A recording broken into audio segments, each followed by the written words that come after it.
다음에 오늘 하나님 앞에 함께 예배드리는 귀한 시간 하나님께 주셔서 감사합니다. 우리가 갖고 싶어서 갖는 것이 아니고 하나님이 주셨을 때 가능한 것이에요. 오늘은 사도행전 4장 23절로 31절을 통하여서 교회의 권세, 곧 기도와 말씀의 권세가 얼마나 큰지를 같이 살펴보도록 하겠습니다. 교회는 사람들이 만들어낸 것이 아니에요. 하나님께서 그의 아들 예수 그리스도를 죽이심으로 우리의 죄를 속하시고, 그리고 우리에게 성령으로 교회를 우리에게 허락하여 주신 것이죠. 그래서 성령이 임한 교회에 하나님께서 부흥을 주셨습니다. 부흥만 있는 것이 아니고 항상 해가 뜨면 음지가 있는 것처럼 사단의 방해도 있어요. 그러나 사단의 방해는 우리는 이미 계시록 20장 10절과 15절에 사단이 마지막 머무르는 장소가 어디였어요? 불과 유황 뿌린 것을 이미 보았죠. 저와 여러분 교회와 성도는 어디가 있어요? 새 예루살렘에 있어요. 그걸 보지 못하면 신앙생활 정말 힘듭니다. 우리는 이미 망해버린 결과를 보고 있는 것이고, 이미 우리는 그리스도와 함께 있는 사단의 멸망과 성도, 교회의 승리를 보고 사는 것이에요. 그러니까 잠시 좀 힘들더라도 우리는 그 결국을 알고 있기 때문에, 그렇죠? 여러분 여기는 여자분들이 많아서 스포츠를 많이 안 좋아하실 것 같은데, 야구를 또 슈퍼볼을 할 때 이미 승리가 된 것을 재방송 볼 때는 여러분 긴장감 있어요, 없어요? 없죠. 아무리 지더라도 I don't care. 그냥 커피 마시면서 또 콜라 마시면서 침 마시면서 먹으면서 그냥 인조하는 것이에요. 왜요? 결과를 아니까. 그렇죠? 결과 아니까. 여러분 신앙생활의 결과를 지금 모르고 계세요? 아세요? 모르세요? 몰라요? 그러면 이제 팍팍하죠. 그럼 매일매일 이제 답답하고 긴장하는 거죠. 우리는 결과를 이미 안다고 그랬어요. 우리는 누구와 함께 있어요? 예수 그리스도와 하나님의 나라 새 예루살렘, 새 하늘과 새 땅에 새 예루살렘과 함께 있다고 요한이 2000년 전에 하늘 보좌에 내가 올라가 보니 이미 봤다니까요. 사단이 이미 불과 유황불에 던져진 것을 보았어요. 그리고 우리에게 지금 써서 계시록을 줬고 성경을 주었어요. 그러니까 우리는 이미 알고 있는 삶, 결국 우리는 그리스도와 함께 보좌에 앉아있는 것을 보게 됩니다. 그 과정을 지금 가는 것이에요. 그 과정을 가려면 이제 믿음을 가지고 가는 것이죠. 사단의 방해도 크지만 사단은 두려워할 존재가 아니라 우리는 오히려 그 사단을 대적하면서 그리스도의 은혜를 나타내는 거죠. 자, 예수님을 증거하는 베드로와 요한을 교회가 창립된 이후로 지금 첫 번째 공회가, 아주 큰 공회가 열렸습니다. 대제사장 가문들이 다 모였고요, 관원들이 모였고 장로와 서기관들이 다 모여서 그들이 묻습니다.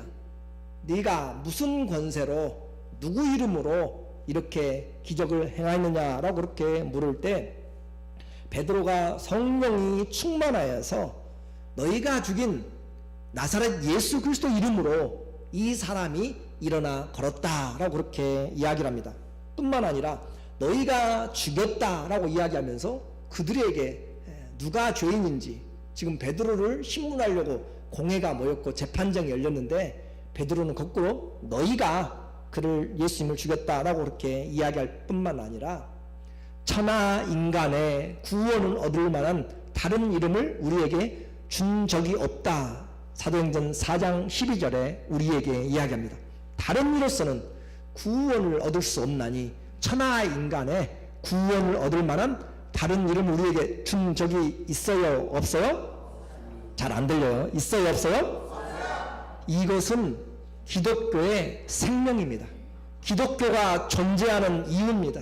그냥 적당히 넘어갈 것이 아니고 온 이 성경을 읽어야 되는 이유, 교회가 세워지고 전파돼야 될 이유, 그것은 바로 오직 예수 그리스도, 그분 외에는 구원이 없기 때문에.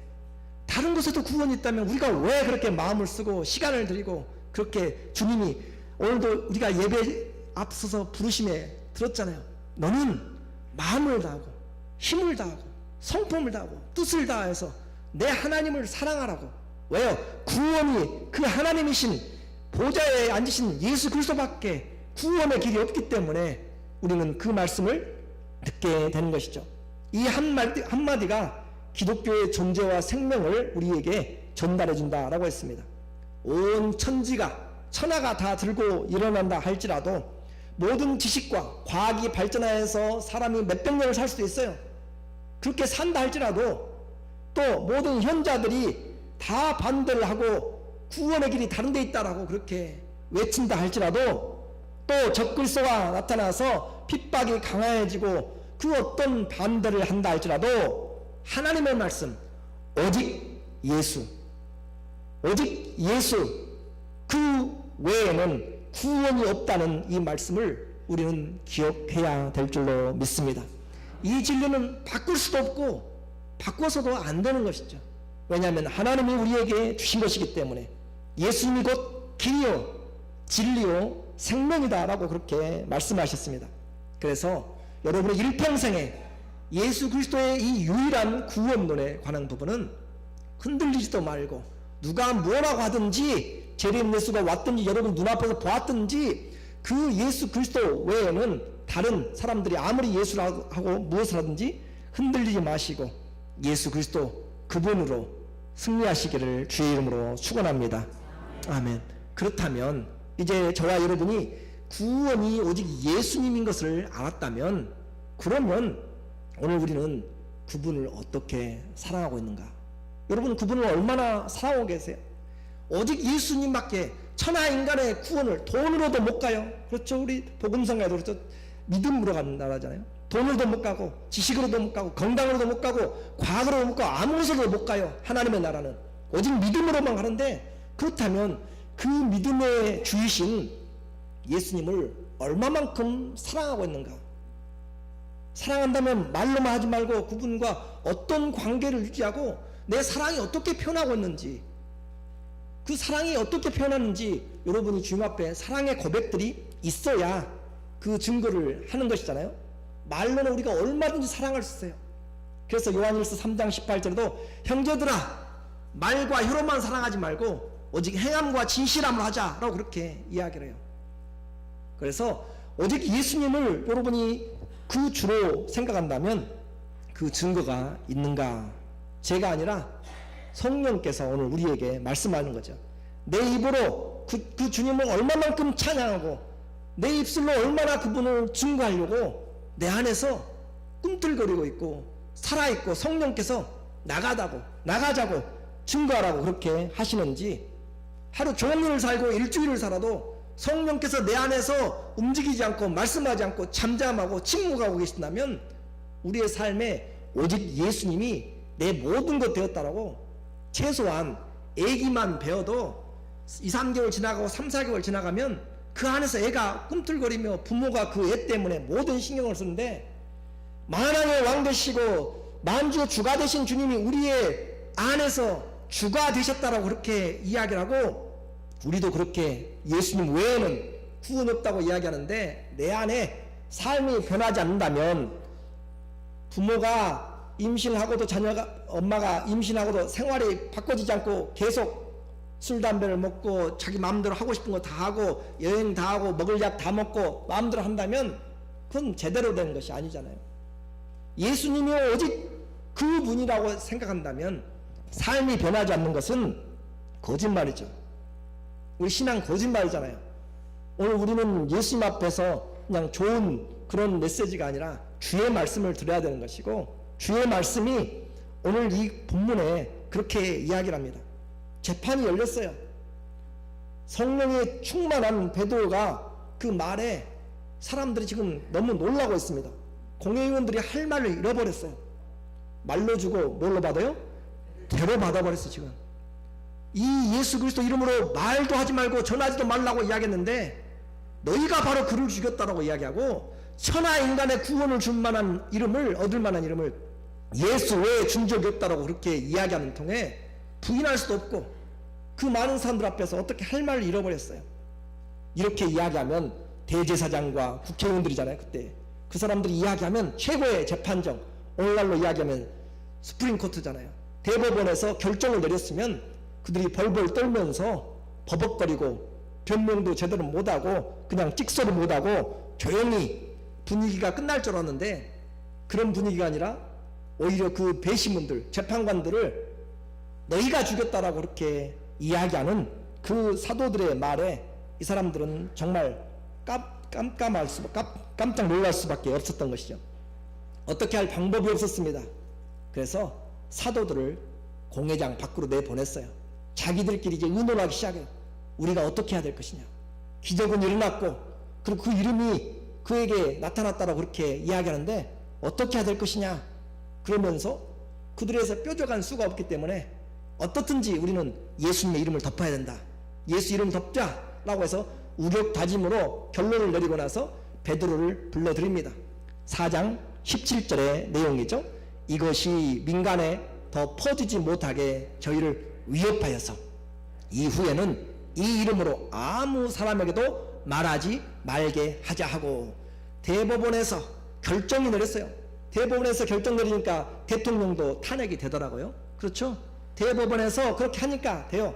대법원에서 지금 공회에서 그들이 사내들인 공회에서 결정을 내렸어요. 위협하여서 이 이름으로 아무 사람에게도 말하지 말라. 그리고 사도들이 불러서 공회에서 이 결정을 전달합니다. 18절에 그들을 불러 경계하고 도무지 어떤 때든지 예수 이름으로 말하지도 말고 가르치지도 말라라고 그렇게 선포를 하였습니다.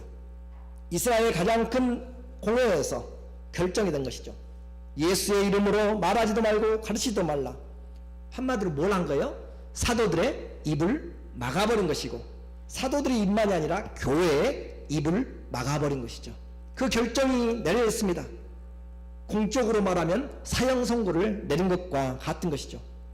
어떻게 해야 할까요? 국가와 교회의 관계를 한번 생각을 해보셔야 돼요. 어떻게 해야 될 것인가? 결정이 내렸어요. 법원에서. 여러분 그냥 가만히 있어도 편지가 여러 개 오는데 혹시 코트에서 오는 편지가 있으면은 죄 안 지어서도 이 긴장되고 떨려요. 그렇죠? 안 받아봤어요? 안 받아보셨으면 몰라도 코트에서라고 찍어지면은 이거 상당히 긴장되고 이 문제를 해결해야만 돼요. 아무리 바빠도. 그런 것처럼 이와 같은 결정이 내려졌습니다. 교회는 국가와는 달라요.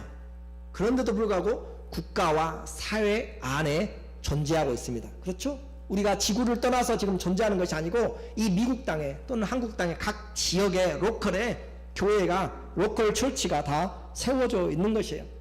그러면 그 국가의 관원들과 그들이 하라고 하는 것에 대해서 어떻게 해야 되는가? 성경은 분명하게 일단의 원칙을 이야기합니다. 국가의 모든 권력은 하나님이 허락하신 것이기 때문에 국가의 권력에 복종하라 라고 그렇게 이야기해요. 로마서 13장 1절에 각 사람은 위에 있는 권세들에게 굴복하라.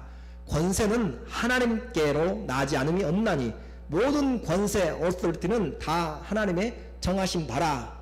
그러므로 권세를 거스리는 자는 하나님의 명을 거스림이니 거스리는 자들은 심판을 자치하느니라. 거스리는 자들은 심판을 자치한다라고 그렇게 이야기를 했어요. 그러면 이제 어떻게 할까요? 대법원에서 그러한 결정이 내려졌으면 교회 문 닫고 사도들 입 막고 벙어리가 되어서 아무 말도 하지 못하고 그렇게 살아야 되는지. 그러나 그 권력이 교회의 설립 목적과 하나님의 말씀과 정면적으로 거스릴 때 우리는 하나님의 말씀에 우선순위를 둬야 됩니다. 왜냐하면 국가의 권력도 누가 줬어요? 하나님의 말씀이 줬어요. 하나님이 국가에게 권력을 줬다면 교회에도 하나님이 권세와 하나님의 사명을 주었습니다. 그래서 하나님이 그것에 대해서 어떻게 이야기하는가, 그것이 중요하다고 했어요. 이 문제는 우리의 국가의 교회의 관계만이 아니라 좀 좁게 구체적으로 이야기한다면 불신 부모와 믿음의 자녀들의 관계도 똑같은 상황이 벌어집니다. 믿음의 자녀와 불신의 부모가 함께 살게 될 때 부모의 말씀에 우리는 순종해야 돼요. 그렇죠? 부모에게 순종하는 것은 자녀들이 마땅히 해야 될 일이에요. 그런데 우리에게 에베소서 6장 1절은 주 안에서 너희 부모에게 순종하라 라고 그렇게 이야기해요. 할 수 있으면 다 순종하세요. 그러나 그 부모님이 우리의 신앙과 정면으로 대적되는, 그리스도의 말씀에 정면으로 대적되는 죄를 범하도록 할 때는 우리는 그 말씀을 따를 수가 없는 것입니다. 이것이 오늘 우리가 이 잘 보아야 될 내용이죠. 국가와 부모의 절대 권력은 하나님이 주신 것이에요. 그러나 성도는, 또 교회는 복종하고 섬겨야 되는데 일반적인 부분에서는 다 따라야 됩니다. 그러나 교회의 목적, 성도의 목적에 죄를 범하도록 만드는 그것은 하나님의 말씀의 권위보다 더 위에 있을 수가 없습니다. 그러므로 우리는 그 말씀은 분명합니다. 사도들은 분명한 대답을 우리에게 보여줘요. 4장 19절에서 20절에 보면 시작. 베드로와 요한이 대답하여 가로되 하나님 앞에서 너희 말을 듣는 것이 하나님 말씀 듣는 것보다 옳은가 판단하라. 우리는 보고 들은 것을 말하지 아니할 수 없다 하니. 이것이 결론입니다. 그래요. 지금 코트에, 법정에 그렇게 있어요. 사람들이죠. 그곳에 찾아온 대제사장부터 시작해서 그 공회의 재판장 앞에 있지만, 그러나 진짜 재판장은 누구예요? 예수 그리스도십니다. 진짜 재판장, 진짜 왕은 하나님이세요. 그렇기 때문에 하는 말이에요. 베드로와 요한이 대답하여 가로되 지금 하나님 앞에서, 그렇죠? 그들은 보이지 않지만 지금 하나님 앞에 지금 살고 있어요. 여러분도 지금 보이지 않지만 누구 앞에 살아요? 하나님 앞에 사는 것이에요. 하나님 앞에서 누구의 말을 듣는 것이 좋은가 보라. 하나님의 말씀을 듣는 것이 옳은가, 아니면 너희의 말을 듣는 것이 옳은가. 그것이 우리 신앙의 가장 중요한 것입니다. 하나님께서 주신 질서에도 순서가 있습니다. 그러므로 오늘 우리는 하나님 앞에서 사는 것이에요. 왕 중 왕 앞에서 그분의 명령을 거역할 수가 없고, 거룩한 그분 앞에서 죄를 지으라고 하는 그 일에는 순종할 수가 없는 것입니다. 그렇게 하나님 앞에, 보이지 않는 하나님 앞에서 순종했다고 결과가 잘 보장되는 것은 아니에요. 지금 이 사건에서는 베드로와 요한이 풀려나게 되지만 나중에 또 잡히게 되고, 또 베드로도 또 바울도 순교를 당하게 돼요. 세상 법정 앞에서 죽임을 당하게 된다 이 말이죠. 그렇다면 누구의 권력을 믿고 우리는 따라야 될 것인지, 누구의 어느 줄에 서야 될 것인지, 사람들 눈치 보는 것 잘하잖아요. 내가 어디에 서야 될지 그것을 잘 보는 거잖아요. 오늘 우리에게 말하는 것이에요. 내가 하나님 앞에 충성하고 그분의 말씀을 지켰다고 해가지고 내게 사업이 잘 되냐?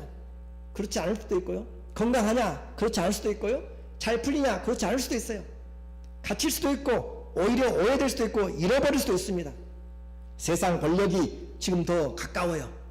그리고 세상 권력이 그들을 움직이고 있어요. 기억하십시오.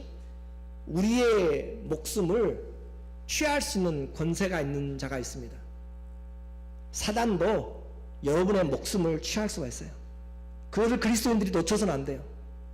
하나님에게 주권이 있어요. 전체적으로는 생사화복은 하나님의 손에 있어요.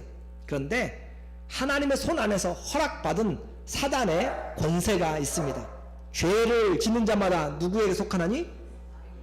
죄를 짓는 자마다 마귀에게 속해요. 죄의 삭은 뭐예요? 사망이에요. 그렇기 때문에 사단도 죽일 권세가 있다. 크리스찬들이 착각하고 빠지는 것들이 이런 부분이 있어요. 하나님이 지켜주시니까 안전하겠지. 그래요. 안전한데 내가 법을 어기면 넘어가게 되는 것입니다. 자, 마태복음 10장 28절을 한번 읽어보죠. 몸은 죽여도 영혼은 능히 죽이지 못하는 자들을 두려워하지 말고 오직 몸과 영혼을 능히 지옥에 멸하는 자를 두려워하라. 예수님이 하신 말씀이에요. 몸은 죽여도, 사단은 우리의 몸을 죽일 수 있어요. 욥기에 보면 잘 나타나잖아요. 10명의 자녀들, 욥의 자녀들 그냥 대풍으로 몰아쳐서 하루아침에 없애버려요. 또 강도들 몰아쳐서 그 양치는 자들, 또 소 모는 자들 전부 다 죽여버려요. 사람의 생명은 전체적으로는 하나님의 손안에 있습니다. 그러나 사단이 죄로 말미암아 그 죄를 진 자는 사단에 속함으로, 더 쉽게 표현한다면 여러분이 하나님이 준 기본 질서가 있어요. 여기서 교통신호등이 빨간불이다. 그럼 가지 말아야 돼요. 지켜줘야 돼요. 나는 하나님 믿으니까 필요 없어. 지나가게 되면 죽게 됩니다. 법을 어기면 죽게 돼요.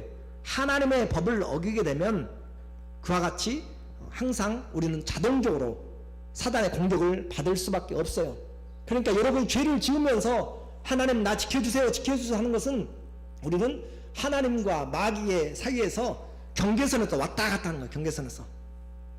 그러므로 지혜가 있는 자는 내가 불법을 행함으로 거기에서 부지불식간에 죽임당하지 않도록 그렇게 자기 생명을 지혜롭게 불의의 재앙과 사고로부터 막아낼 수 있는 그런 기도가 필요한 것이고 그런 지혜가 필요한 것이에요. 그래서 몸은 죽여도 그렇죠. 영혼은 능히 죽이지 못하는 자 하나님이시죠. 그를 두려워하고 오직 몸과 영혼을 능히 지옥에 멸하시는 자, 몸과 영혼 곧 영원한 생명의 주권자. 그 후에 두 번째 우리의 생명에 대해서 이야기하는 거죠. 그렇게 좀 우리에게 말씀을 하고 있습니다. 우리에게 재판은 이제 끝났어요. 사도들에게 아무 말도 하지 못하도록 했지만 그들은 하나님 말씀이 더 위에다라고 그렇게 이야기하면서 그 재판장을 나갔습니다. 귀가해서 교회에 가서 보고를 하게 됩니다. 23절과 사도행전 24절에 보면 사도들이 노임에 그 동료들에게 가서 제사장들과 장로들의 말을 다 리포트를 했어요. 다 고했어요. 무슨 일이 있었는지. 그리고 저희가 듣고 일심으로 하나님께 소리를 높여 가로되 대주제여 천지와 바다와 그 가운데 만유를 지으신 자여. 여기서 이제 우리에게 하나님에 대한 신앙을 더 분명히 보아야 될 필요가 있습니다. 교회는 분명히 세상 제도가 아니라고 그랬어요. 하나님이 아들을 대신하여서 그 피로 성령 안에서 세운 하나님의 새로운 공동체입니다. 이 땅에서 이제까지 본 적이 없는 경험해보지 않은 공동체, 바로 하나님께서 세상을 창조하시면서 아담을 만드셨다면 예수 그리스도 안에서 재창조를 하셨는데 교회로 또 성도로 하나님이 재창조한 것이죠. 그래서 우리는 새 사람이 되었습니다. 누구든지 그리스도 안에 있으면 새로운 피조물이라. 이전 것은 지나갔으니 보라 새 것이 되었도다. 우리는 아담으로 말미암아 사는 것이 아니라 예수 그리스도의 새 창조물이 되어서 그 뉴 크리에이처가 되어서 살게 되는 것이에요. 그래서 그 새 생명은 영원히 죽지 않는 것입니다. 영원히 죽지 않기 때문에 나를 믿는 자는 죽어도 살겠고 무릇 살아서 나를 믿는 자는 영원히 죽지 아니하리라.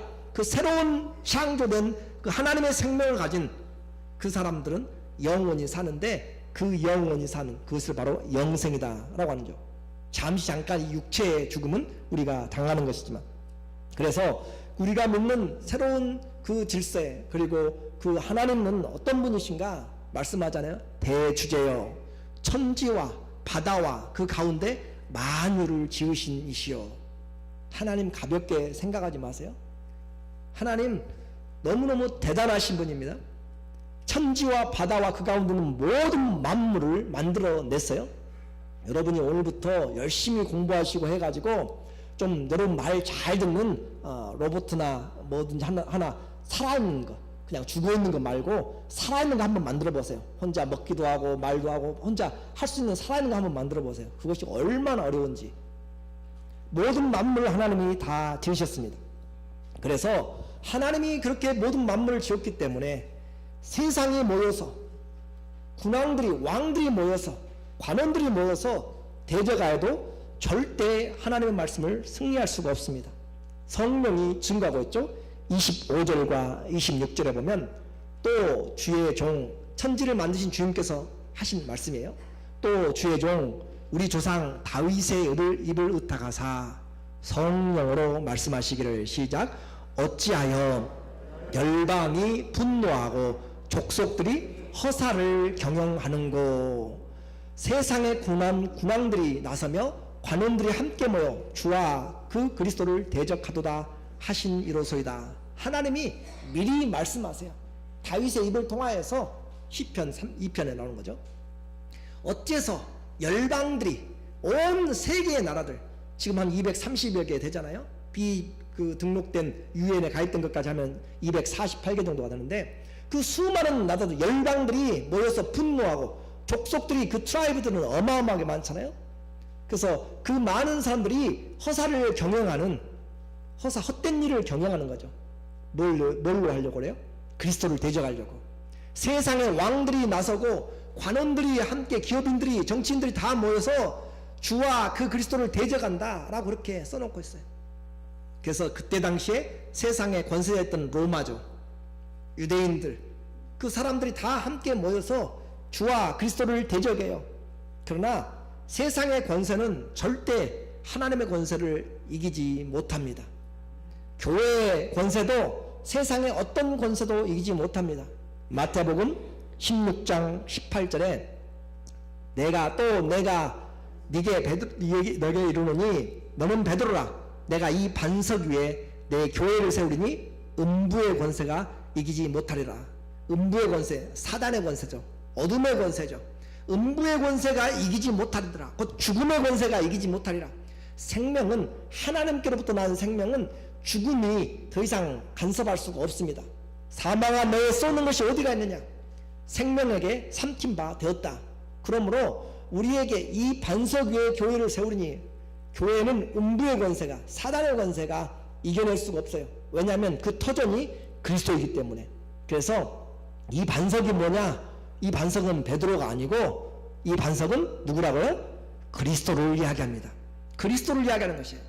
그래서 이 그리스도가 반석, 그 그리스도의 반석 위에 있는 것은 아무것도 넘어뜨리지 못한다. 오늘 이제 세상에 발을 딛고 사는 성도와 교회는 어떻게 해야 될 것입니까? 권력자들의 위협이 있고 지휘자들 앞에서 위협을 당할 때, 또 그 핍박에 포기할 것인지, 신앙을 포기할 것인지, 아니면 어떻게 해야 되는지. 왜냐하면 지금은 그렇게 되지 않아도 나중에는 더 심각한 그런 어려운 사태들도 생길 수 있기 때문에 그렇습니다. 핍박을 당할 때, 어려움을 당할 때, 고난 중에 있을 때, 주를 대적하기 위해서 세상이 일어나고, 직장이 일어나고, 가족들이 일어날 때, 교회를 대적할 때 어떻게 해야 될 것인지. 성도의 삶, 교회의 삶은 그럴 때 우리는 하나님 말씀을 듣는 것이 옳다라고 하는 결정을 이미 내렸습니다. 그러려면 그렇게 살려고 하는데 현실의 억압과 현실의 두려움과 그런 것들과 이겨내려면 뭐가 필요해요? 하나님의 능력이 필요한 거죠. 그래서 기도를 해야 되는 것이죠. 기도함으로 성령의 충만함을 받아야 되죠. 29절입니다. 주여, 그들이 모여있어요. 함께 세상 관원들이 모여있고, 그래서 주여 이제도 저들의 위협함을 하감하옵시고, 또 종들로 하여금 담대히 하나님의 말씀을 전하게 하여 주옵시며, 그렇죠? 저희의 위협함을 하감하여 주옵시고, 또 종들로 하여금 담대히 하나님의 말씀을 전하게 하여 주옵시며, 손을 내밀어서 병을 낫게 하시고 표적과 기사가 거룩한 종 예수의 이름으로 일어나게 하옵소서. 그렇게 기도를 합니다. 그들이 이런 어려움을 당했을 때 사단의 위협이 있지만 그 위협 가운데서 우리는 주님의 도우심을 필요로 하는 거죠. 그냥 위협한다고 무조건 포기하고 죽는 것이 아니라 우리는 하나님께 주신 일이 언제 어떻게 맞을지 몰라요. 심는 자가 있고 뿌리는 자가 있고 거두는 자가 있는 것처럼 우리는 주님이 주신 생명을 살아야 되기 때문에 불의의 재앙과 사고에 당하지 않아야 되기 때문에 지혜 없이 당할 수는 없는 것이죠. 그래서 기도하는 것이에요. 하나님의 때, 하나님의 지혜로 하나님께서 우리에게 지혜 지켜주시도록. 그래서 사단의 위협이 있지만 주님이 우리를 그 위험 가운데서 보호해 주시도록. 선교사들도 마찬가지잖아요. 그 위협이 있지만 그 가운데서 하나님이 보호해 주시도록 기도하는 거죠. 그런 것을 위해서 영적인 싸움이 필요한데 그것을 해나가는 것이 뭐라고요? 기도라 했습니다. 시편 3편에 보시면 1절에 여호와여 나의 대적이 어찌 그리 많은지요. 일어나서 나를 치는 자가 많소이다. 얼마나 대적이 많은지 깔려 있어요.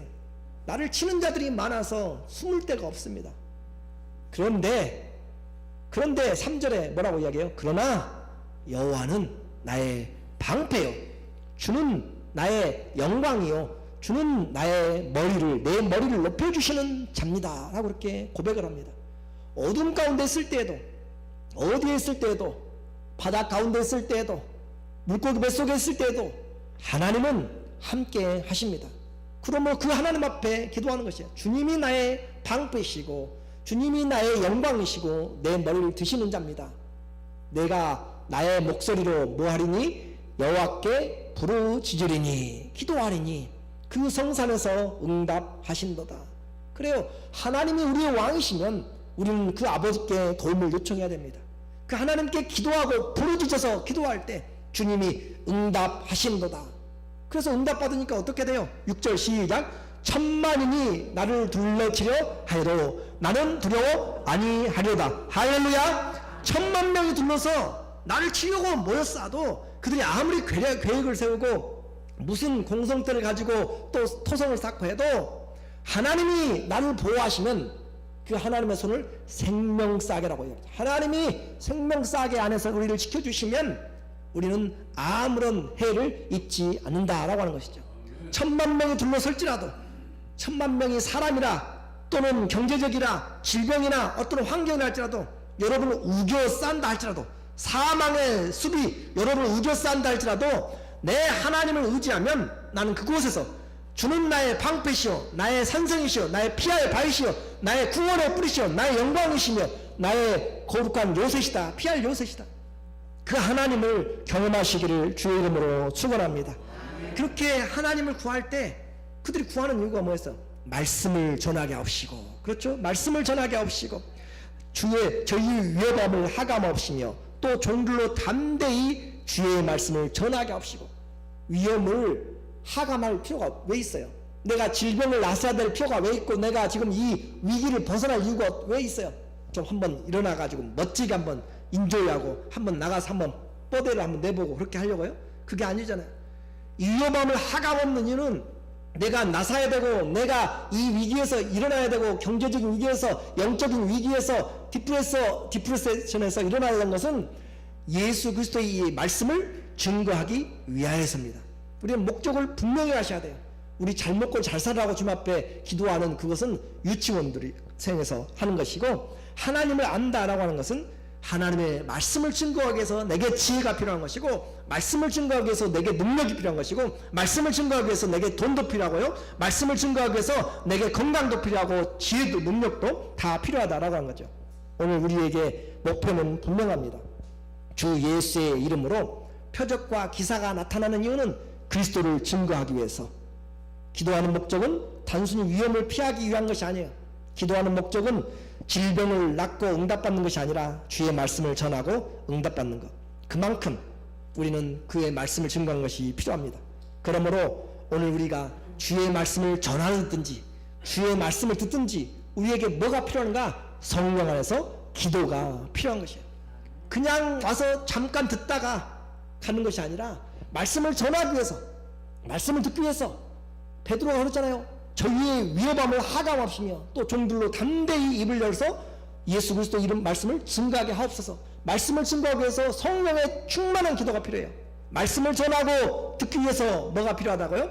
성령의 충만한 기도가 필요하다. 그냥 와서 지나가는 마음으로 지나가는 시간에 말씀을 듣는 것은 큰 은혜를 얻지 못합니다.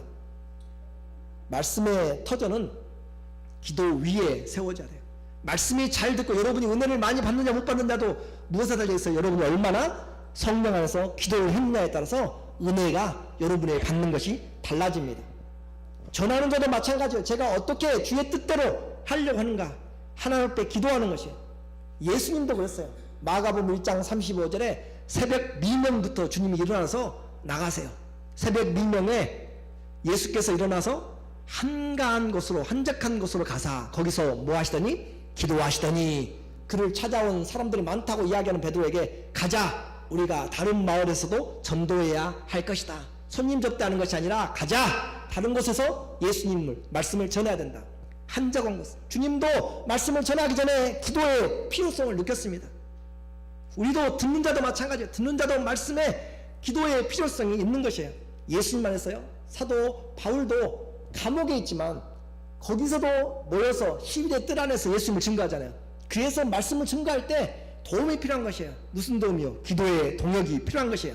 에베소서 6장 19절에 보니까 또 나를 위하여, 감옥에 갇혀 있어요. 나를 위하여 구할 것은 내게 말씀을 주사 나로 입을 벌려 복음의 비밀을 담대히 알리게 하옵소서 할 것이니 이 일을 위하여 내가 쇠사슬에 매인 사신이 된 것은 나로 이 일에 당연히 할 말을 담대히 하게 하려 함이라. 나를 위해서 뭐 할 것은 기도할 것은.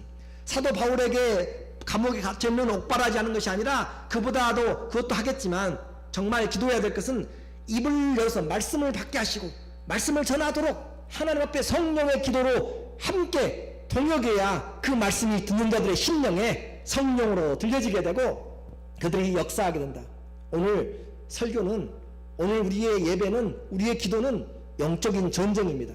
그냥 앉아있다가 가는 시간으로 돼서는 안 돼요. 잡담하다가 이야기하다가 그렇게 가는 시간으로 다녀도 안 된다라고 하는 것입니다. 교회에 빨리 오면 와서 돌아다니는 것이 아니고 이야기하는 것이 아니고 정말 예배의 말씀을 위하여서 힘쓰고 애써서 기도해야 돼요. 그래야 그 말씀 안에 내가 은혜를 받게 될 줄로 믿습니다. 결론입니다. 교회와 성도는 세상 속에서 고난과 위기 속에서 살아갑니다. 열방과 관원들과 왕들도 다 모여서 복음을 막을 수 있습니다. 그러나 우리는 살고 있습니다. 누구 앞에 살아요? 우리는 누구 앞에 살아요? 하나님 앞에 삽니다. 하나님 앞에서 사람 말을 듣는 것이 옳은가? 하나님 말씀 듣는 것이 옳은가? 지금 이 상황에서 내가 사람 말을 듣는 것이 옳은가? 성령의 말씀을 듣는 것이 옳은지 우리가 판단해야 될 줄로 믿습니다. 모든 권세가 하나님께서 놨지만 그 순서가 있습니다. 그러므로 우리는 말씀을 듣기 전에, 전하기 전에 예수 그리스도 이름으로 충만하게 기도하면서 사단을 결박해야 되고 그 위험을, 위기들을 우리는 하감해야 되고 그렇게 기도함으로 말씀을 전하는 것입니다. 오늘 하루 또 일주일의 삶에서 왕의 왕 앞에 기도함으로 도움을 얻으시기 원합니다. 그분의 말씀을 전하는 것이 우리의 가장 중요한 것입니다. 그래서 교회는 세상에 있지만 세상 그 무엇으로도 감당할 수 없는 하나님의 음부가 감당을 못하는 권세가 있습니다. 그러나 그 권세를 어디서 얻는가? 기도함으로 말씀을 증거할 때. 교회의 권세는 기도할 때, 성령이 충만하게 기도할 때, 교회의 권세는 하나님의 말씀이 충만할 때 교회의 권세가 있고, 교회는 은과 금이 없어도 하나님의 기도와 말씀이 있으면 세상을 이겨나갈 수가 있습니다. 오늘 저와 여러분이 교회예요. 여러분 안에 성령의 충만한 기도가 있다면, 하나님의 그리스도의 말씀이 충만하게 거한다면 다른 것이 없어도 세상을 이길 믿음이 있는 줄로 믿습니다. 모두 다 예수님의 이름으로 또 주님 앞에 기도의 장소로 나와서 하나님 앞에 기도하고 말씀을 증거할 수 있는 그런 하나님의 권세를 가진 주의 성도들 다 되시기를 예수님의 이름으로 축원합니다. 아멘. 기도하겠습니다.